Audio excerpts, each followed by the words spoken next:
नमस्कार दोस्तों। क्या आपने कभी सोचा है कि महाभारत में सबसे खतरनाक इंसान कौन था? दुर्योधन, कर्ण या अश्वत्थामा? लेकिन अगर श्री कृष्ण की बात माने तो महाभारत का सबसे खतरनाक दिमाग था शकुनी। एक ऐसा इंसान जिसने बिना तलवार उठाए पूरे कुरुवंश को विनाश की आग में झोंक दिया। लेकिन सवाल यह है कि आखिर शकुनी इतना चालाक और खतरनाक बना कैसे? क्या वो जन्म से ही दुष्ट था या उसके अंदर छिपा था कोई ऐसा दर्द जिसने उसे बदले की आग में राक्षस बना दिया? दोस्तों, शकुनी गांधार देश का राजकुमार था और अपनी बहन गांधारी से बेहद प्रेम करता था। जब गांधारी की शादी जन्म से अंधे धृतराष्ट्र से हुई तो शकुनी को लगा कि उसकी बहन के साथ अन्याय हुआ है। लेकिन असली आग तब जली जब कुछ कथाओं के अनुसार भीष्म पितामह ने गांधार परिवार को कैद करवा दिया। कहा जाता है कि जेल में उन्हें इतना कम भोजन दिया जाता था कि पूरा परिवार जीवित नहीं रह सकता था। तब राजा सुबल ने फैसला किया कि परिवार में से केवल एक व्यक्ति को बचना चाहिए जो हस्तिनापुर से बदला ले सके, और वो था शकुनी। अपने पिता और भाइयों को भूख से मरते देखने के बाद शकुनी के अंदर बदले की ऐसी आग जली जिसने उसे अंदर से पत्थर बना दिया। मरने से पहले उसके पिता ने कहा, हस्तिनापुर को बर्बाद कर देना, और यही शकुनी की जिंदगी का लक्ष्य बन गया।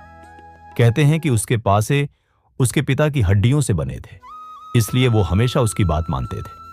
लेकिन दोस्तों, शकुनी की असली ताकत उसके पासे नहीं बल्कि उसका दिमाग था।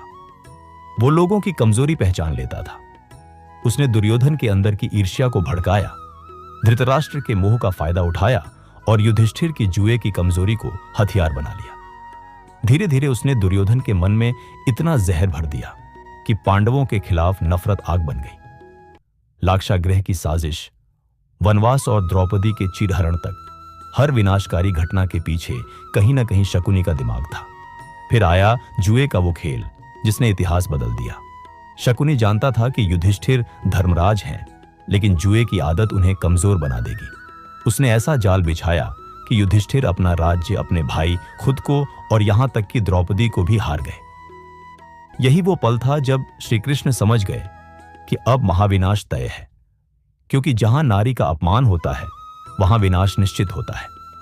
महाभारत के युद्ध में भी शकुनी लगातार चालें चलता रहा, लेकिन श्री कृष्ण जानते थे कि अधर्म ज्यादा समय तक टिक नहीं सकता। अंत में सहदेव ने शकुनी का वध कर दिया, क्योंकि उन्होंने बचपन में ही प्रतिज्ञा ली थी कि वो शकुनी को मारेंगे। लेकिन दोस्तों, सबसे बड़ा सवाल आज भी यही है कि क्या शकुनी पूरी तरह गलत था? अगर उसके परिवार के साथ अन्याय नहीं हुआ होता तो क्या वो इतना खतरनाक बनता? शायद नहीं। यही महाभारत का सबसे बड़ा सबक है। जब इंसान के अंदर बदले की आग जलती है तो वो सही और गलत का फर्क भूल जाता है। श्री कृष्ण ने कहा था कि क्रोध और बदला इंसान की बुद्धि को नष्ट कर देते हैं, और शकुनी इसका सबसे बड़ा उदाहरण था। उसकी बुद्धि बहुत तेज थी, लेकिन उसने उसका इस्तेमाल विनाश के लिए किया। दोस्तों, आज भी दुनिया में कई लोग शकुनी की तरह होते हैं, जो सामने मीठा बोलते हैं लेकिन अंदर से नफरत और चालाकी से भरे होते हैं। इसलिए श्री कृष्ण कहते हैं कि ऐसे लोगों से हमेशा सावधान रहो। महाभारत केवल युद्ध की कहानी नहीं बल्कि इंसानी भावनाओं की कहानी है। ईर्ष्या, मोह, बदला और धर्म की कहानी। शकुनी हमें सिखाता है कि गलत दिशा में गई बुद्धि विनाश ला सकती है, और श्री कृष्ण हमें सिखाते हैं कि अंत में जीत हमेशा धर्म की ही होती है।